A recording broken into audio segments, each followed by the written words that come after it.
Chapter 2 The Odyssey. Odysseus relates his adventures with the Lotus Eaters and the Cyclopses to the Phaeacians. So the king of Phaeacia, land of the oar-loving people, entreated Odysseus to tell his tale. The man of many schemes began his story. I am Odysseus, son of Laertes, and Ithaca is my homeland. I am known among the bronze-coated Greeks and the horse-taming Trojans for my many schemes. Even the deathless gods are aware of my deeds. Since your poet sings to you about the war of the Greeks fought at Troy, I shall tell you about my travels, as I have tried to return home to Ithaca from Priam's great city.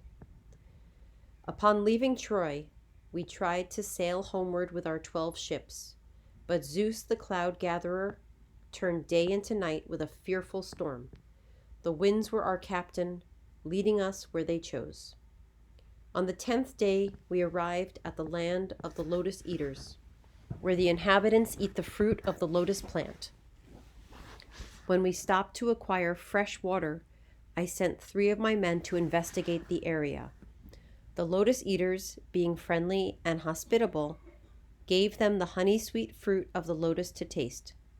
But as soon as they ate it, they lost all desire to rejoin their companions and to return home. They only wished to remain among the Lotus Eaters and eat the lotus fruit. I had to find them, drag them tearfully back to our ship, and tie them securely beneath the benches in order to take them with us. Fortunately, we were able to leave that land before anyone else among us tasted the lotus fruit. Next, we came to the land of the cyclopses, a one-eyed race who lives easily off their rich land. They spend their time gathering wild wheat, barley, and grapes, and tending their sheep and goats. The people themselves are as free as their plants. Each family lives high in the mountains in a hollow cave and makes its own laws. There we anchored our ships and feasted upon the local mountain goats. When dawn next shone forth upon us, I said to my comrades, "Stay here while I take my ship and my men over to the Cyclopses to see whether they are wild and without welcome, or whether they befriend the stranger in their midst and honor the gods." We had not gone very far when we spied a cave very close to the shore, which appeared to house goats and sheep at night. Choosing 12 of my best men to investigate with me, I ordered our companions to remain behind and guard our ship. As a precaution against a cold welcome, I carried with me some food and a large goatskin container filled with sweet wine. We could leisurely examine the large cave, for the Cyclops who lived there was probably out pasturing his flocks. At least he was nowhere to be seen. When we noticed many crates of cheese, one of my comrades asked, "Why don't we simply take this cheese down to our ship? We can return for the goats and sheep and then leave this place." I had no desire to leave so soon after our arrival, so we kindled a fire and ate the Cyclops' cheese while we waited for him to return. When it was time for the unyoking of oxen, a giant of a man entered the cave. He stood above and apart from other men as a lone, lofty mountain peak towers in isolation above lower ridges.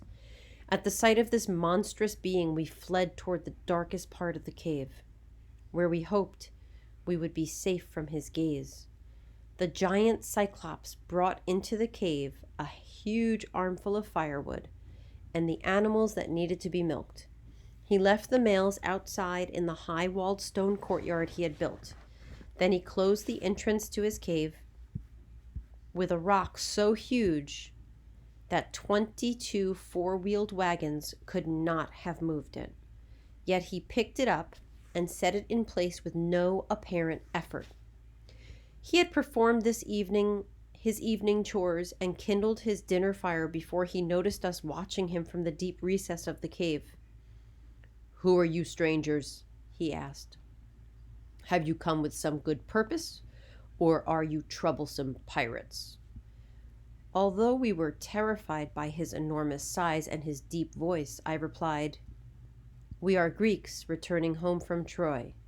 The winds have driven us here, and we seek your hospitality in the name of Zeus, patron god of strangers."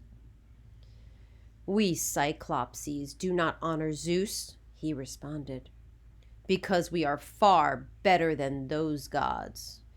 How I treat you will depend upon how I feel about it.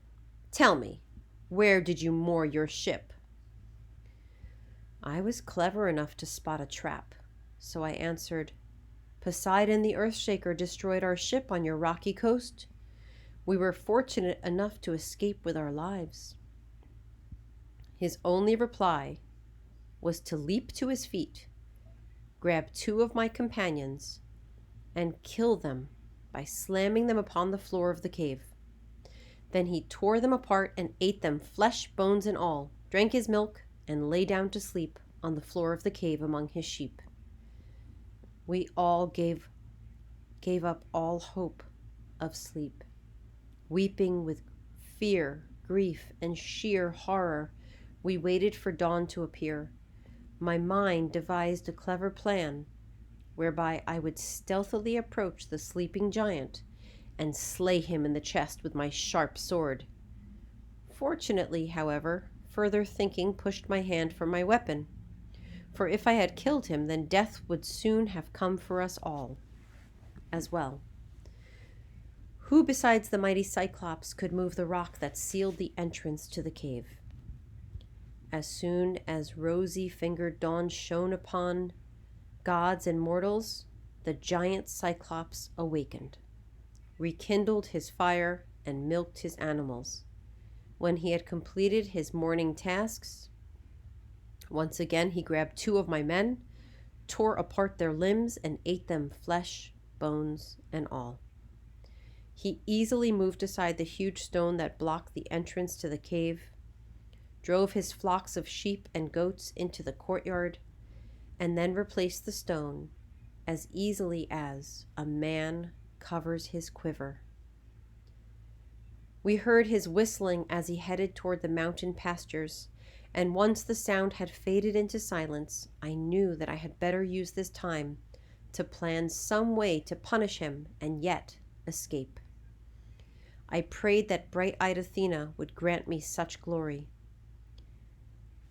Finally, I devised what seemed to be a satisfactory plan. The monstrous Cyclops had left a huge green olive wood shepherd's staff upon the floor of the cave next to the sheep pen to dry out for later use. It was so large that it could have been used as the mast of one of the large black merchant ships of 20 oars that were built to cross the salt sea. I cut off about a fathom's length from the staff and ordered my companions to make it smooth. Then I sharpened one end of the 6-foot-long poker to a point, which I hardened in the blazing fire. Finally, I concealed the poker by burying it beneath the large piles of dung that littered the floor of the cave. Next, I asked my companions to choose by lot who among them would help me to raise the poker and twist it into the monstrous shepherd's lone eye once he had fallen asleep. Fortunately, the lots fell upon just the 4 men I would have chosen.